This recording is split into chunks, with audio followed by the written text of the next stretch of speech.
We often talk about how what you want in life, the treasures in your life they're hidden in your daily routine.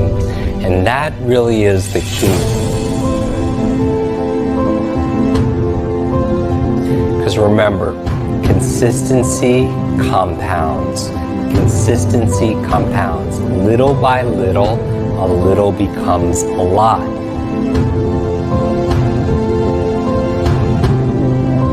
So you start doing one little thing, like brushing your teeth with the opposite hand, or taking cold showers, or learning how to juggle. Little things like that.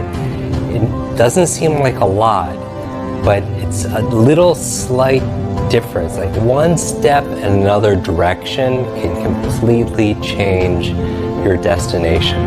Another word for destination is your destiny, where you're going to end up. Your challenge is to make sure you stay hydrated and to drink enough water. So what are some of the benefits of staying hydrated? Well, here's 6 of them. It's number 1, it helps your concentration and focus. Who doesn't want more of that, right?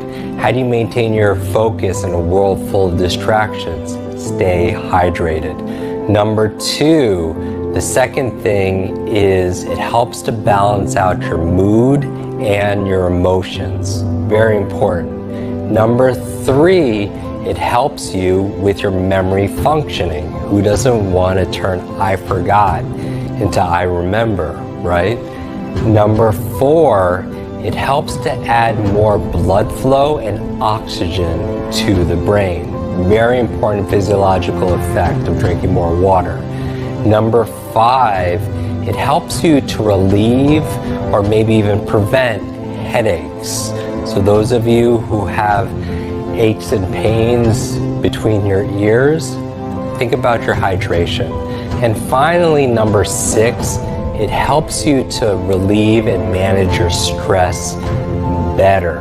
One of the things with stress is, as we're stressed, it puts us in fight or flight, that sympathetic mode, and it's not really good for thinking, for problem solving, for making good decisions. And that's where hydration comes into play.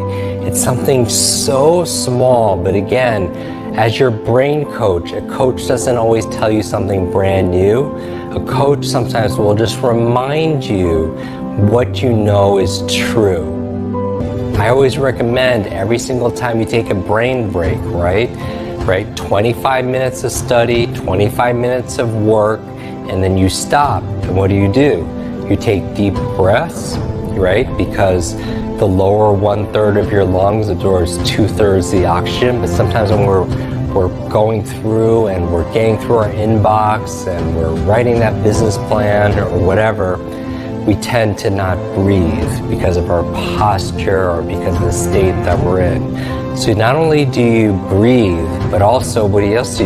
You move, because as your body moves through what? Your brain grooves. And finally though, you want to hydrate. That's a perfect opportunity. During your 5-minute brain breaks, take a moment to hydrate. Now, how much water do you need? You've heard many times it's 8 glasses of water. Now, that could be a baseline, but really it depends on a number of factors. It depends, number 1, on your body mass, right? So some people, depending on your size, you might need more or might need less.